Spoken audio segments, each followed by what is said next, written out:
नहीं कर पाए थे, हम उसे भी पढ़कर इस भाग में आएंगे।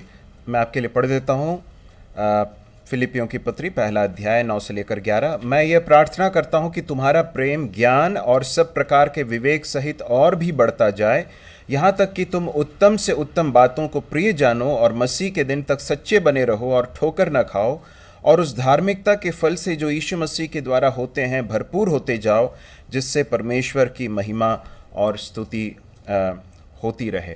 हम देख रहे थे कि किस तरह से प्रेरित पौलुस फिलिप्पी के विश्वासियों के लिए प्रार्थना करता है, और हमने देखा था कि वो किस तरह से आनंद के साथ उनके लिए प्रार्थना करता है। जब भी उनको स्मरण करता है तो आनंद के साथ स्मरण करता है और उनके लिए धन्यवाद देता है, क्योंकि वे पहले से ही, पहले दिन से लेकर अभी तक प्रभु यीशु मसीह के सुसमाचार को सुनाने के इस बड़ी सेवा में पौलुस के साथ क्या रहे, सहभागी रहे। तो हमने इन बातों को सब देखा था। अब हम इस प्रेरित पौलुस की प्रार्थना जो है 9 से लेकर 11 तक हमने जो पढ़ी, उसमें से कुछ चीज़ों को समझने की कोशिश करेंगे। प्रेरित पौलुस ये कहता है, मैं यह प्रार्थना कर रहा हूँ। मैं प्रार्थना कर रहा हूँ, किस बात के लिए प्रार्थना कर रहा हूँ? क्या लिखा है वहाँ पर? मैं यह प्रार्थना करता हूँ कि तुम्हारा प्रेम बढ़े, बढ़ता जाए, है ना। सबसे पहली बात तो वो क्या कर रहा है? प्रार्थना कर रहा है कि प्रेम बढ़े। विश्वासियों का आपस में प्रेम बढ़ने के लिए प्रेरित पौलुस प्रार्थना कर रहा है। अब यदि हम फिलिप्पी के कलीसिया के बारे में देखें तो ये बहुत अच्छी तरह से हम समझ सकते हैं कि फिलिप्पी के विश्वासी एक दूसरे से प्रेरित पौलुस से बहुत प्रेम करते थे। तो ऐसी बात नहीं है कि फिलिप्पी के विश्वासी प्रेम नहीं करते थे, बहुत प्रेम करते थे, परंतु प्रेरित पौलुस उसके बावजूद क्या प्रार्थना कर रहा है? मैं क्या प्रार्थना कर रहा हूं कि तुम्हारा प्रेम और भी बढ़े। इसका अर्थ यह है कि विश्वासियों के बीच के प्रेम के बढ़ने के लिए कभी भी ऐसा एक समय नहीं आएगा जब हम ये कह सकते हैं कि मैंने बहुत प्रेम कर लिया, अब और प्रेम करने की कोई गुंजाइश नहीं बची है।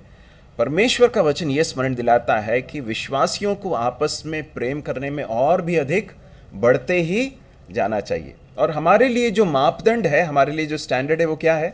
जैसे प्रभु यीशु मसीह ने हमसे प्रेम किया है। तो प्रेरित पौलुस कहता है कि मैं तुम्हारे लिए प्रार्थना कर रहा हूं कि तुम्हारा प्रेम बढ़े। अब किस तरह से बढ़े? ज्ञान और सब प्रकार के विवेक सहित और भी बढ़ता जाए करके लिखा है। तो दूसरी बात वो प्रार्थना कर रहा है कि प्रेम किस तरह से बढ़ना चाहिए। प्रेम बढ़ना चाहिए, परंतु किस तरह से बढ़ना चाहिए? ज्ञान में बढ़ना चाहिए और सब प्रकार के विवेक में बढ़ना चाहिए। अंग्रेजी में 2 शब्द हैं, क्या है, किस तरह से लिखा है, जरा पढ़ेंगे उसे।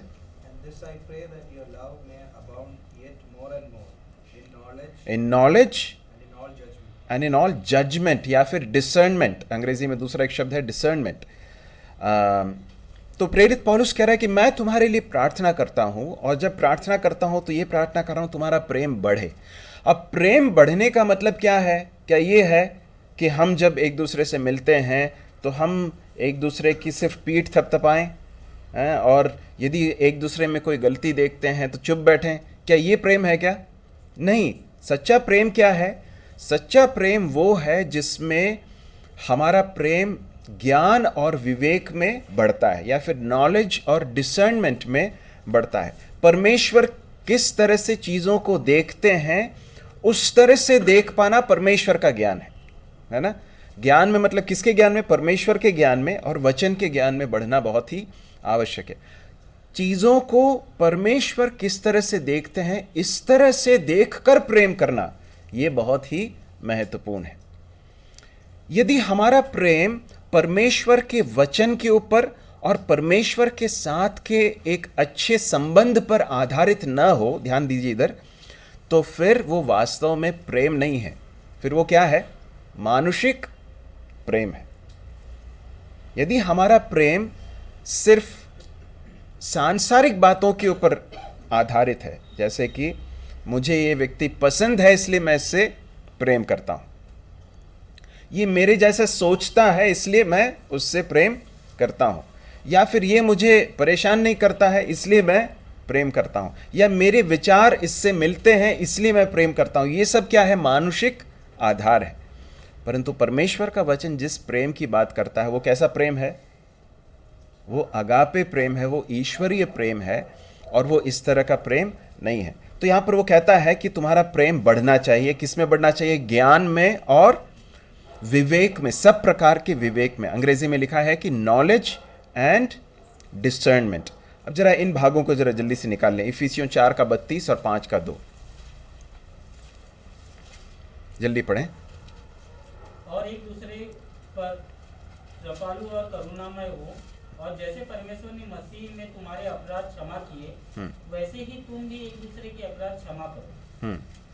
5वां अध्याय का दूसरा पद। और प्रेम में चलो जैसे मसीह ने तुमसे प्रेम किया और हमारे लिए अपने आप को सुखदायक सुगंध के लिए परमेश्वर के आगे भेंट करके बलिदान कर दिया। देखिए यहाँ पर प्रेरित पौलुस बताता है कि हमारा प्रेम किस तरह से बढ़ना चाहिए। परमेश्वर के वचन पर या वचन के ज्ञान पर आधारित होना चाहिए। तो जब हम परमेश्वर के वचन को रोज मनन करेंगे, परमेश्वर के वचन का अध्ययन करेंगे, और इस तरह से जब हम परमेश्वर के वचन को समझते हुए परमेश्वर का वचन जिस तरह से प्रेम करने की आज्ञा देता है वैसे प्रेम करेंगे, तो वो वास्तव में हमारा इस प्रार्थना का उत्तर होगा, है ना। अन्यथा हम सिर्फ मानुषिक प्रेम एक दूसरे को दिखाएंगे। यहां पर लिखा है एक दूसरे पर कृपालु और करुणामय हो, जैसे परमेश्वर ने मसीह में तुम्हारे अपराध क्षमा किए, वैसे तुम भी एक दूसरे के अपराध क्षमा करो। तो यदि परमेश्वर के वचन के इस भाग के आधार पर यदि हम आज्ञाकारिता में एक दूसरे के साथ प्रेम करते हैं, इसका मतलब क्या है? हो सकता है कि हमारे सह विश्वासियों का व्यवहार हमें कई बार क्या लगे, अच्छा न लगे, तो भी हम क्या करते हैं? जैसे परमेश्वर ने मसीह में हमारे अपराध क्षमा किए, वैसे हम क्या करेंगे? अपराध क्षमा करेंगे, एक दूसरे के अपराध क्षमा करेंगे, एक दूसरे पर कृपालु और करुणामय होंगे। 5 के 2 में हमने क्या पढ़ा था? प्रेम में चलो जैसा मसीह ने भी तुमसे प्रेम किया, हमारे लिए अपने आप को सुखदायक सुगंध के लिए परमेश्वर के आगे भेंट करके बलिदान कर दिया, वैसे तुम भी क्या करो? प्रेम में चलो। तो हमारा प्रेम, प्रेरित पौलुस जब फिलिप्पी के विश्वासियों के लिए प्रार्थना कर रहा है कि तुम्हारा प्रेम बढ़ना चाहिए, तो किस पर आधारित होना चाहिए? वो ज्ञान पर, वचन के ज्ञान पर आधारित, वचन पर आधारित होना चाहिए। दूसरी बात वो वहां पर बताता है कि वो सब प्रकार के विवेक सहित बढ़ता जाए। वो जो शब्द है विवेक, उसके लिए अंग्रेजी शब्द जो यूज किया गया वो है डिसर्नमेंट। डिसर्नमेंट का मतलब यह है कि सही और गलत का भेद कर पाना। ठीक है, आप समझ पा रहे हैं? सही क्या है और गलत क्या है, इसका भेद कर पाना और उसमें सही को चुन पाना,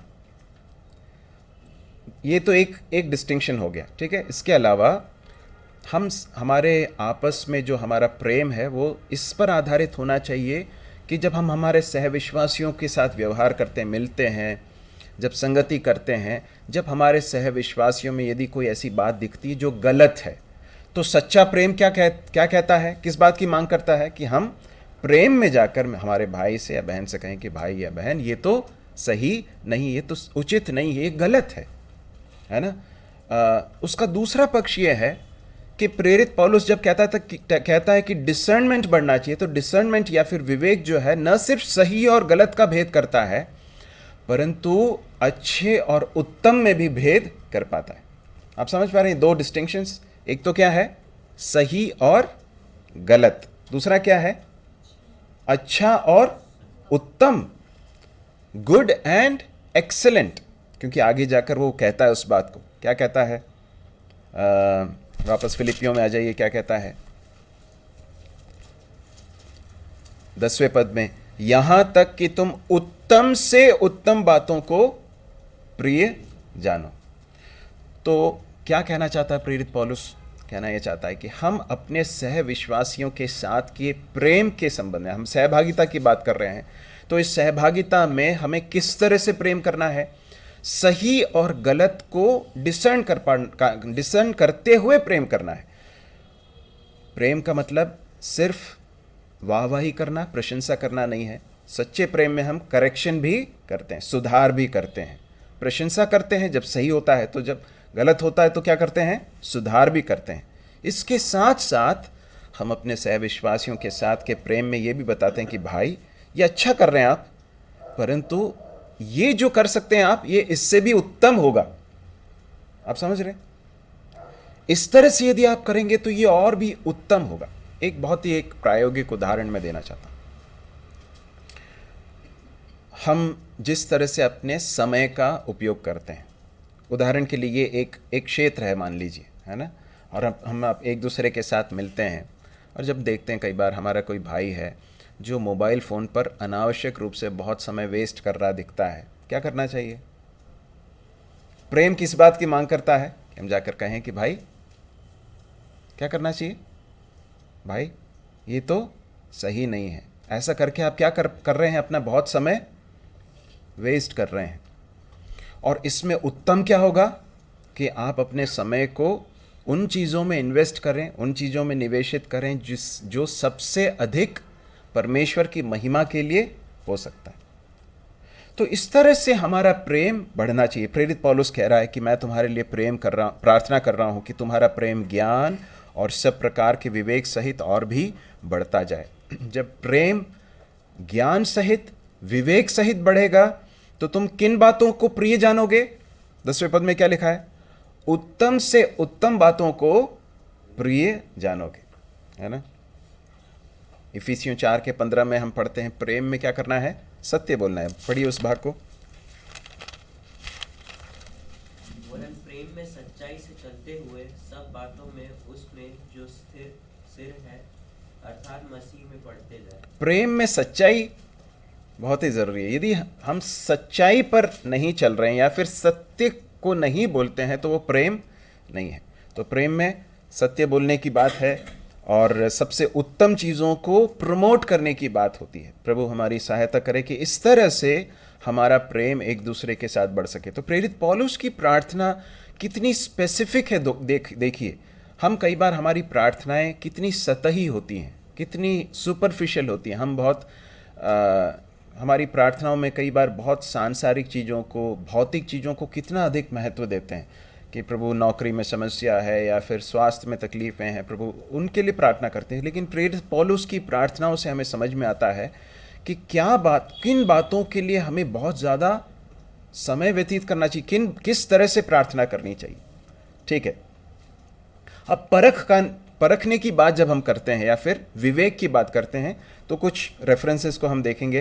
पहला कुरिन्थियों 15वां अध्याय उसका 33वां पद। 1 Corinthians chapter 15 verse 33। जल्दी से पढ़ें। धोखा न खाना बुरी संगति अच्छे चरित्र को बिगाड़ देती है। पहला कुरिन्थियों में पढ़ा ना आपने?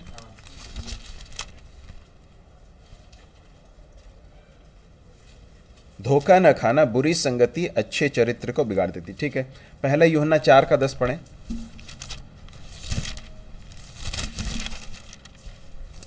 प्रेम इसमें नहीं कि हमने परमेश्वर से प्रेम किया, पर इसमें है कि उसने हमसे प्रेम किया और हमारे पापों के प्रायश्चित के लिए अपने पुत्र को भेजा। ठीक है, परमेश्वर ने अपना प्रेम हम पर प्रकट किया है और परमेश्वर का ये जो प्रेम है इसी के द्वारा हम एक दूसरे से इस तरह का प्रेम कर सकते हैं। हम अपनी ताकत से नहीं कर सकते। ठीक है, एक दो और जो बाकी रेफरेंसेस उनको भी जरा देखेंगे। पहला राजा 3:9।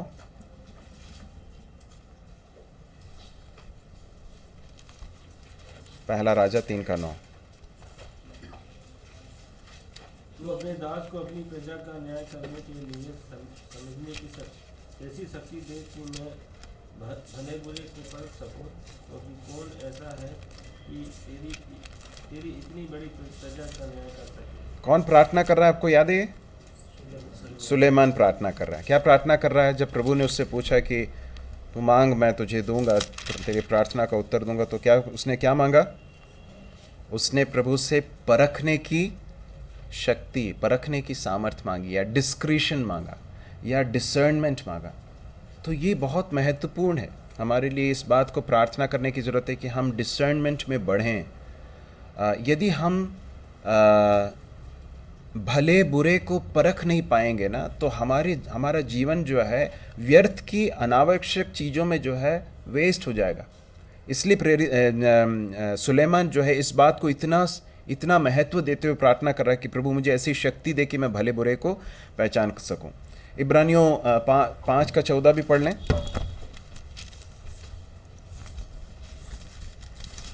पर अन्न सयानों के लिए है, जिनकी ज्ञानेंद्रिय अभ्यास करते करते भले बुरे में भेद करने के लिए पक्की हो गई है। ठीक है, क्या लिखा है, क्या कहा गया वहाँ पर? अन्न किसके लिए है? हाँ, तो अन्न सयानों के लिए है, तो फिर क्या सयानों के लिए नहीं है? क्या नहीं है? 5:14 पढ़ा ना आपने, हाँ, तो 13 पढ़िए।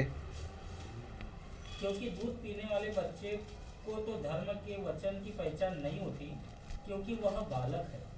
दूध पीने वाला बच्चा, इसका मतलब यह है विश्वासियों में भी अलग अलग अवस्थाएं होती है ना, परिपक्वता की अलग अलग अवस्थाएं होती हैं। जिस तरह से बच्चे धीरे धीरे करके बढ़ते हैं, एक अवस्था रहती है जब वे सिर्फ दूध पी सकते हैं, क्योंकि वो ठोस भोजन को जो है, आहार को लेने के उनका जो बॉडी है उसके लिए प्रिपेयर नहीं हुआ है।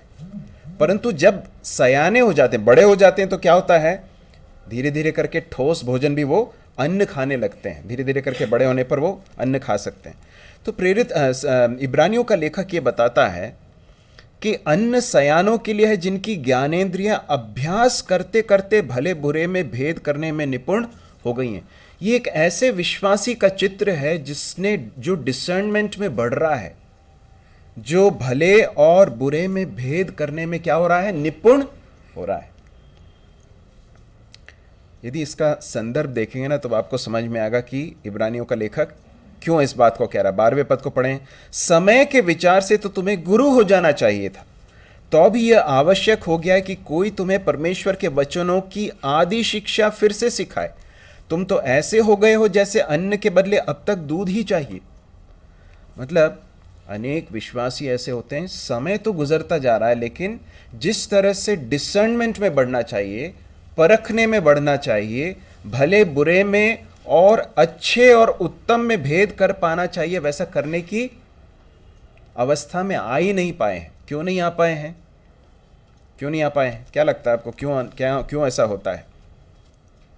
क्योंकि अपने आप को उसके लिए दिया नहीं है। क्या लिखा है यहाँ पर अन्न सयानों के लिए है, जिनकी ज्ञानेंद्रियां क्या करते करते, अभ्यास करते करते भले बुरे। जैसे एक बच्चा जो है, धीरे से सीधे जाके हम जो है एकदम ठोस आहार नहीं दे देते ना, धीरे धीरे करके उसको अभ्यास कराते हैं।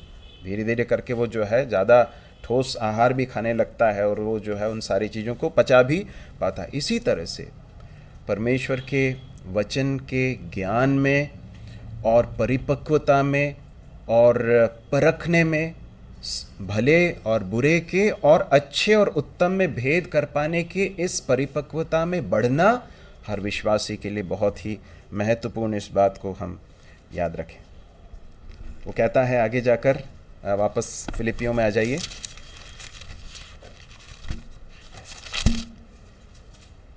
और मसीह के दिन तक सच्चे बने रहो और ठोकर न खाओ। प्रेरित पौलुस और क्या प्रार्थना कर रहा है कि मैं तुम्हारे लिए प्रार्थना कर रहा हूं कि तुम कब तक सच्चे बने रहो? मसीह के दिन तक कैसे बने रहो? सच्चे बने रहो और ठोकर न खाओ। दो बातें यहाँ पर प्रेरित पौलुस बताता है। पहली बात यह है कि मसीह के दिन तक कैसे बने रहो? तुम सच्चे बने रहो। ये एक ऐसी चीज़ की ऐसी बात कर रहा है प्रेरित पौलुस जो बहुत ही इंटरनल है या आंतरिक है ना।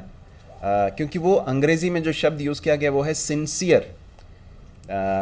एक और शब्द है अंग्रेज़ी में उसके लिए, वो है द वर्ड इंटीग्रिटी, है ना, खराई। तो एक व्यक्ति जो सिंसियर है, सिंसियर मतलब जिसके अंदर कोई कपट नहीं है, जो बाहर से कुछ और नहीं दिखा रहा है, जैसा वो अंदर है वैसे ही बाहर है, और वो सिंसियर है, वो खरा व्यक्ति है, उसमें कोई मिलावट नहीं है। तो प्रेरित पौलुस कह रहा है कि मैं तुम्हारे लिए प्रार्थना कर रहा हूं कि तुम मसीह के दिन तक कैसे बने रहो? सिंसियर बने रहो, सच्चे बने रहो। तुम्हारे अंदर सिंसियरिटी रहे, तुम्हारे अंदर खराई रहे। और ये कैसा गुण है? ये एक आंतरिक गुण है, ये अंदर से आरंभ होता है। खराई जो मैं सोचता हूँ कि खराई के बारे में एक अध्ययन हमने एक बार किया था। तो खराई जो है ये कहाँ से निकलती है? ये अंदर से निकलती है और हमारे बाहरी संबंधों में हम जिस तरह से लोगों के साथ बात करते हैं, जिस तरह से पैसे का उपयोग करते हैं, समय का उपयोग करते हैं, विपरीत यौन के साथ हम किस तरह से व्यवहार करते हैं, अपने एकांत समय में हम किस तरह से क्या करते हैं, इन सारी चीज़ों को क्या निर्धारित करता है? हमारी खराई, हमारी सिंसियरिटी या हमारी इंटीग्रिटी। तो प्रेरित पौलुस ये प्रार्थना कर रहा है, मैं तुम्हारे लिए प्रार्थना कर रहा हूँ कि तुम अंदर से कैसे रहो? सच्चे बने रहो। सच्चा मतलब जिसमें कोई खोट नहीं है। ये है फिलिप्पी के विश्वासियों के लिए पौलुस प्रेरित की प्रार्थना। मैं तुम्हारे लिए प्रार्थना कर रहा हूं कि तुम अंदर से बिल्कुल सच्चे रहो, सिंसियर रहो, तुम्हारे अंदर किसी तरह की कोई कपट की बात ना हो। दूसरी बात वो कहता है कि तुम मसीह के दिन तक सच्चे बने रहो और ठोकर न खाओ। अंग्रेजी में जो है उसके लिए ठोकर न खाने के लिए जो शब्द का प्रयोग किया गया वो है ब्लेमलेस। ब्लेमलेस मतलब जिसके ऊपर कोई दोष लगाने का कोई बात ना हो। यदि आप तीमुथियुस की पत्री पढ़ें, तीतुस की पत्री पढ़ें, तो जो अध्यक्ष हैं, जो एल्डर्स हैं कलीसिया में, उनके लिए अनेक क्वालिफिकेशंस जो यूज़ किए गए हैं उसमें से एक है ब्लेमलेस। ब्लेमलेस का मतलब क्या है? निर्दोष, मतलब उसके ऊपर उंगली उठाने के लिए कोई बात ना हो। तो प्रेरित पौलुस यहाँ पर बता रहा है, मैं तुम्हारे लिए प्रार्थना कर रहा हूँ कि तुम सच्चे बने रहो, मसीह के दिन तक सच्चे बने रहो, और तुम्हारे ऊपर उंगली उठाने की कोई बात कभी ना हो। तुम ब्लेमलेस रहो, ठोकर ना खाओ। तो ये जो चीज़ है ये हमारे बाहरी एक आचरण को दिखाता है कि हमारे जीवन को देखकर कोई उंगली उठा ना पाए। प्रेरित पौलुस तीमुथियुस से क्या कहता है? कोई तेरी जवानी को तुच्छ न जानने पाए, परंतु विश्वासियों के लिए, लोगों के लिए, सबके लिए तू क्या बनना? एक उदाहरण बनना। तो ये जो चीज़ें, ये जो बात कही जा रही है वो किसकी बात की जा रही है? हमारे बाहरी आचरण की बात की जा रही है। परंतु ये बाहरी आचरण कहाँ से निकलता है आप जानते हैं? भीतरी खराई से निकलता है, इंटरनल सिंसियरिटी से निकलता है। तो इसलिए जब वो पौलुस कह रहा है कि मसीह के दिन तक सच्चे बने रहो और ठोकर ना खाओ, तो ये दोनों चीज़ें जो है एक दूसरे के साथ जुड़ी हुई हैं। और फिर लिखता है 11वें पद में, वो कहता है, उस धार्मिकता के फल से जो यीशु मसीह के द्वारा होते हैं भरपूर होते जाओ, जिससे परमेश्वर की महिमा और स्तुति होती रहे। उस धार्मिकता के फल से भरपूर होते जाओ। यूहन्ना 15वें अध्याय में प्रभु यीशु मसीह ने अपने शिष्यों से कहा कि मैं दाखलता हूँ और तुम डाली हो। यदि तुम मुझ में बने रहोगे तो तुम क्या करोगे? बहुत फल लाओगे। धार्मिकता का फल क्या है? ये कुछ स्पेशल फ्रूट है क्या? धार्मिकता का इसमें अंग्रेजी में क्या लिखा है इसके लिए? Fruit of righteousness. हाँ, फ्रूट्स ऑफ राइचियसनेस। राइचियसनेस मतलब क्या है? राइचियसनेस में एक वर्ड है क्या जो आप जिससे परिचित हैं? राइट, है ना? राइट मतलब क्या है? सही। राइचियसनेस मतलब सही होना, है ना? और जिस राइचियसनेस की बात या फिर धार्मिकता की बात की जा रही, वो किसकी दृष्टि में सही होना चाहिए? परमेश्वर की दृष्टि में सही होना। यह है राइचियसनेस का सीधा सीधा सरल अर्थ। प्रेरित पौलुस कह रहा है, तुम राइचियसनेस के या फिर जो परमेश्वर की दृष्टि में सही है उन चीज़ों को करने वाले लोग बनो। इस तरह की चीज़ें तुम्हारे अंदर भरी हुई दिखें। परमेश्वर का जो स्वभाव है, परमेश्वर की जो धार्मिकता है, परमेश्वर की पवित्रता है, परमेश्वर के जो स्वभाव हैं, जो चरित्र के जो गुण हैं, वो तुम्हारे अंदर भरपूर होते जाएं। ऐसा लगे तुम भरपूर होते जाओ, जिससे परमेश्वर की महिमा होती रही। मेरे प्रिय भाई और बहनों, फिलिप्पी के विश्वासियों के लिए प्रेरित पौलुस जब प्रार्थना कर रहा है तो कितनी बातों के लिए कर रहा है। वो कहता है कि मैं प्रार्थना कर रहा हूँ कि तुम्हारा प्रेम बढ़े। ऑलरेडी प्रेम करते हैं, लेकिन मैं प्रार्थना कर रहा हूँ तुम्हारा प्रेम और भी बढ़े। किस तरह से बढ़े? वो वचन पर आधारित होना चाहिए, परमेश्वर के साथ के संबंध पर आधारित होना चाहिए। वो ज्ञान में बढ़े, वो विवेक में बढ़े, ताकि तुम सही और गलत में भेद कर सको, भले और बुरे में, और उत्तम से उत्तम बातों को प्रिय जानो। जो सबसे उत्तम है उसको तुम सबसे अधिक इंपॉर्टेंस दे सको। और क्या करो? तुम मसीह के दिन तक सच्चे बने रहो, तुम अंदर से ही तुम खरे लोग बन सको, और तुम्हारे जीवन को देखकर, तुम्हारे आचरण को देखकर कि कोई भी कभी उंगली ना उठाने पाए, और तुम्हारे अंदर धार्मिकता का फल जो हैं, जो यीशु मसीह के द्वारा होते हैं, ऐसा लिखा। पौलुस कहता है कि ये फल कैसे निकलेंगे? यीशु मसीह के द्वारा। हम इसीलिए यूहन्ना रचित सुसमाचार 15वें अध्याय में इस बात को स्पष्ट पढ़ते हैं। यदि हम उसमें बने रहेंगे, प्रभु यीशु मसीह के साथ बने रहेंगे, तो फिर फल लाएंगे। फल मतलब क्या है? अल्टीमेटली प्रभु यीशु मसीह का स्वभाव। जब एक डाली दाखलता में बनी रहती, तो दाखलता के द्वारा जो रस है, उसका जो जीवन रूपी रस है, वो किस में जाता है? धीरे धीरे करके डाली में जाता है। और जो दाखलता के अंदर है, वही किस में आता है? डालियों में भी आता है। इसी तरह से जब हम प्रभु यीशु मसीह के साथ के करीबी सहभागिता में दिन प्रतिदिन समय व्यतीत करेंगे, तो क्या होगा? प्रभु यीशु मसीह का स्वभाव जो है हमारे जीवन से दिखने लगेगा। धार्मिकता के फल जो प्रभु यीशु मसीह के द्वारा होते हैं, उससे भरपूर होते जाएंगे। और उसका लक्ष्य क्या है? अल्टीमेटली किसकी महिमा होगी? परमेश्वर की महिमा और स्तुति होती रहेगी। हमारे प्रार्थनाओं का जो अल्टीमेट एम होना चाहिए, या हमारा जो पर्पस होना चाहिए, वो क्या होना चाहिए? कि प्रभु, मैं जो प्रार्थना कर रहा हूँ, उससे किसकी महिमा होनी चाहिए? परमेश्वर की महिमा होनी चाहिए। ठीक है, हम 12 से आगे के पदों को हम पढ़ेंगे। क्या कहता है? हे भाइयों, मैं चाहता हूँ कि तुम ये जान लो कि जो मुझ पर बीता है उससे सुसमाचार ही की बढ़ती हुई है, यहाँ तक कि कैसर के राजभवन की सारी पलटन और शेष सब लोगों में यह प्रकट हो गया है कि मैं मसीह के लिए कैद हूँ। अब प्रेरित पौलुस इस बात को लिखते समय कहाँ पर है? जेल में है। अब प्रेरित पौलुस को इस बात को फिलिप्पी के विश्वासियों से क्यों कहना पड़ा कि मेरे साथ जो कुछ हुआ है उससे सुसमाचार की बढ़ती हुई है? क्योंकि आप जानते हैं क्या हुआ था फिलिप्पी में क्या हुआ था? जब वो सुसमाचार लेकर गया तो कहाँ डाल दिया गया? जेल में डाल दिया गया। अब जेल में डाल दिया गया तो उसके बाद क्या हुआ मालूम है? फिलिप्पी के जेल में क्या हुआ आपको याद है? भूकंप हुआ। उसके बाद क्या हुआ?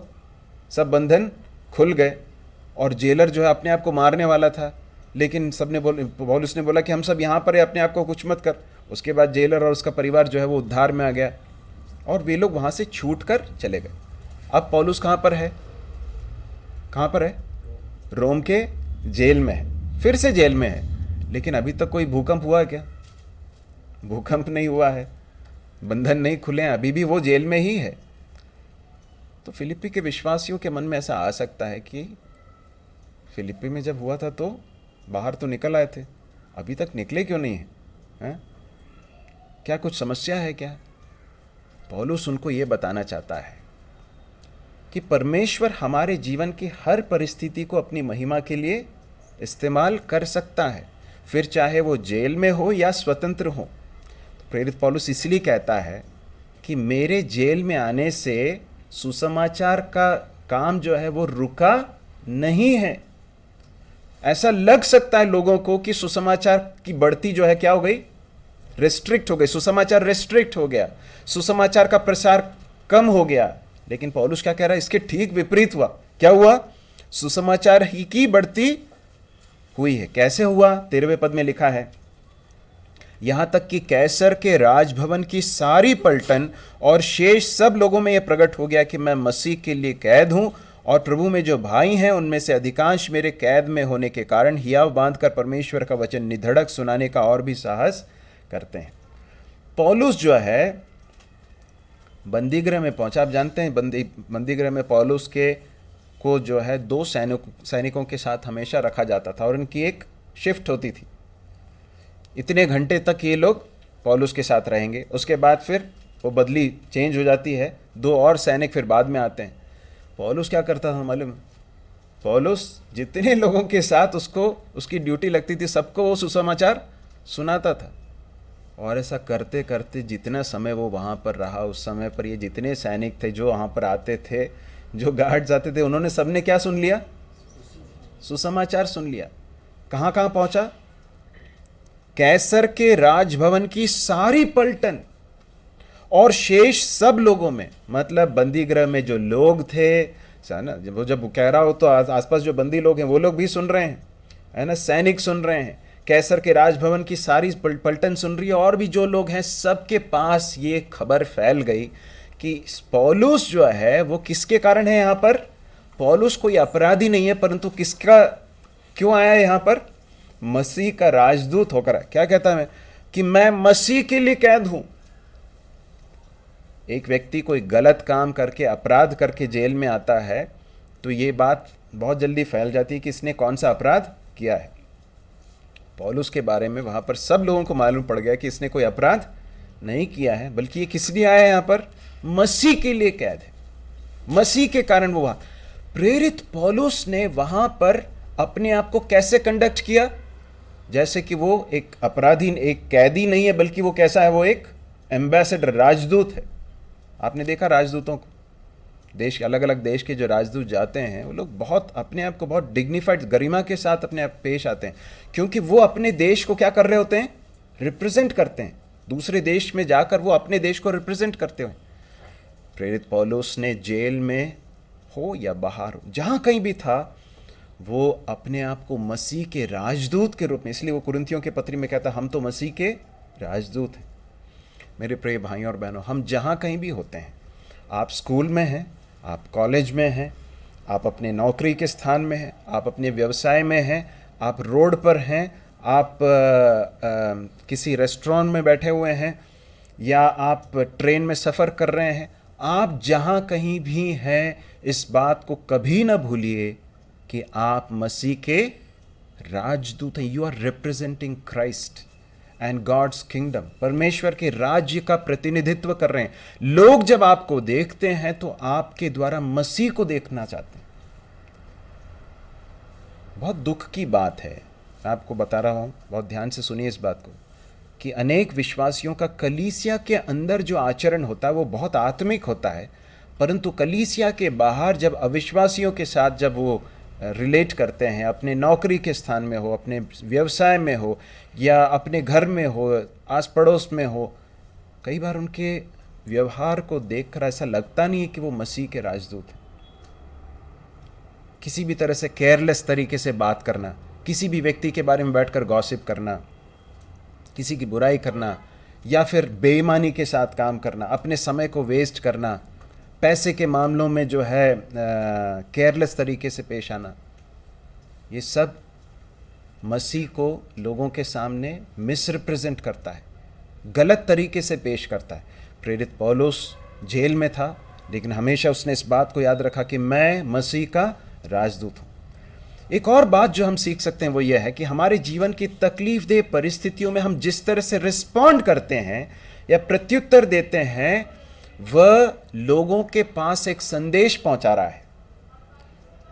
और ध्यान से इस बात को सुनिए, हमारे जीवन की परेशानियों में आप जिस तरह से हम रिस्पॉन्ड करते हैं, वो और भी ज्यादा ताकत के साथ लोगों के साथ बात करता, संदेश पहुंचा रहा लोगों के पास। समझ रहे हैं आप इस बात को?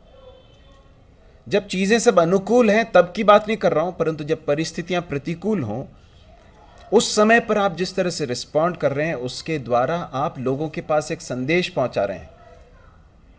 यहां पर प्रेरित पौलुस जेल में है, उसने ये नहीं सोचा रे मैं जेल में आ गया, कितना भाग दौड़ कर रहा था, मैं कहां कहां यात्रा कर रहा था, जहाज में सफ़र कर रहा था, मैं फिलिप्पी में गया, रोम में आया, मैं यहाँ पर मैं सुसमाचार सुनाने के लिए आया, परंतु यहाँ पर तो मुझे अंदर जेल में डाल दिया। ये कहकर वो चुपचाप बैठा हुआ है क्या? नहीं, अब जेल में डाल दिया क्या, तो जेल में सुसमाचार सुनाता हूँ। एवरी अपॉर्चुनिटी, हर अवसर जो उसे मिला, उसने सुसमाचार के बढ़ती के लिए उपयोग किया। इसलिए क्या हो गया, उसके द्वारा सुसमाचार की बढ़ती हो गई। दूसरी बात वो कहता है 14वें पद में, और प्रभु, पढ़ेंगे उसे जरा जल्दी पढ़ें।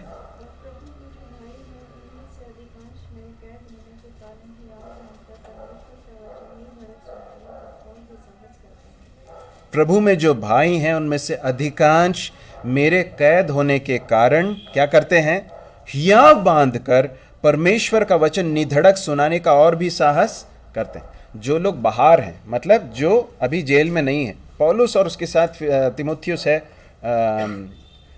ये लोग जेल में हैं, परंतु बाहर जो विश्वासी हैं, जब उनको ये खबर लगी कि पौलुस जेल में गया और जेल में निराश होकर बैठा नहीं है, परंतु बड़े आनंद के साथ क्या सुना रहा है, सुसमाचार सुना रहा है, तो उनके अंदर भी ये साहस आ गया, हम बाहर बैठकर क्या कर रहे हैं, what are we doing outside. ये भाई जो है, ये जेल के अंदर जाने के बाद भी ये क्या कर रहा है, सुसमाचार सुना रहा है, और उसके द्वारा अनेक लोगों ने वहां पर सुसमाचार सुन लिया। हमें भी सुनाना चाहिए। ये जो साहस जो है उनके अंदर आ गया, और उसके कारण वे लोग और भी हियाव के साथ सुसमाचार जो है निधड़क सुनाने का साहस करते हैं करके लिखा है। ज्यादा महत्वपूर्ण क्या है मेरे प्रिय भाइयों और बहनों, हमारे जीवन में ज्यादा इंपॉर्टेंट क्या है, हमारी परिस्थितियां सब हमारे लिए अनुकूल रहें, बहुत कंफर्टेबल रहें, सुख सुविधाएं रहें, सहूलियत रहे, या फिर ये ज्यादा इंपॉर्टेंट है कि सुसमाचार का प्रसार होना चाहिए। यदि हमारे प्रायोरिटीज बहुत क्लियर हैं कि किसी भी तरह से मुझे सुसमाचार सुनाना चाहिए, मेरे पास जो अवसर है उसके द्वारा मुझे परमेश्वर के सच्चाइयों को लोगों के पास पहुंचाना है, तो हमारे पास जो अवसर हमें मिलेंगे उनको हम उसके लिए उपयोग कर पाएंगे। पौलुस कहाँ पर है अभी? जेल में है। पौलुस जेल में चला गया, ये जैसी खबर फैलती है लोगों को स्वाभाविक रूप से क्या लगना चाहिए, हम में से किसी को अगर जेल में डाल देंगे तो बाकी लोगों को क्या लगेगा, डर लगना चाहिए ना स्वाभाविक रूप से। परंतु डर आने के बाद बजाय क्या आ गए, हिम्मत आ गई। क्यों आया? क्योंकि पौलुस के अंदर उन्होंने पवित्र आत्मा की सामर्थ के द्वारा क्या देखा, साहस देखा और विश्वास देखा। जब उन्होंने उस बात को देखा, उसके कारण उनका भय चला गया, और उसकी जगह किसने ले ली, साहस ने और विश्वास ने ले ली। प्रभु हमारी सहायता करें मेरे प्रिय भाइयों और बहनों कि हम भी इस तरह से जिएं। हमारे पास परिस्थितियाँ, हमारे जीवन की परिस्थितियाँ कैसी हैं इस बात को ध्यान न दें। हमारे पास जो भी अवसर आते हैं उसमें हम हमारे प्रिय प्रभु यीशु मसीह के इस धन्य सुसमाचार को लोगों के पास पहुंचाने के लिए और उसके अनुरूप एक जीवन जीने के लिए हम परिश्रम करें। मैंने इस बात को पहले जो बताया था उस बात को याद रखिए। हमारी बातों से बढ़कर लोग हमारे जीवन को देख रहे हैं। यदि हमारा जीवन कॉन्ट्रडिक्टरी है तो फिर लोग हमारी बातों पर कोई ध्यान नहीं देंगे। पौलुस क्या कहता है, मैं प्रार्थना कर रहा हूं तुम मसीह के दिन तक सच्चे बने रहो और ठोकर न खाओ। प्रभु हमारी सहायता करे कि सुसमाचार के अनुरूप हमारा जीवन हो और सुसमाचार को हम बांट भी सकें। प्रभु ने हमारे भाई साइलस की भी सहायता की। विश्वास करता हूं कि जो आज सभा हुई है उसमें कई लोगों ने सुसमाचार सुना है। हम प्रार्थना करें कि इस तरह से हमारे पास जो अवसर मिलते हैं हम उन्हें प्रभु की महिमा के लिए इस्तेमाल कर सकें और सबके द्वारा सुसमाचार की बढ़ती हो। प्रभु अपने वचन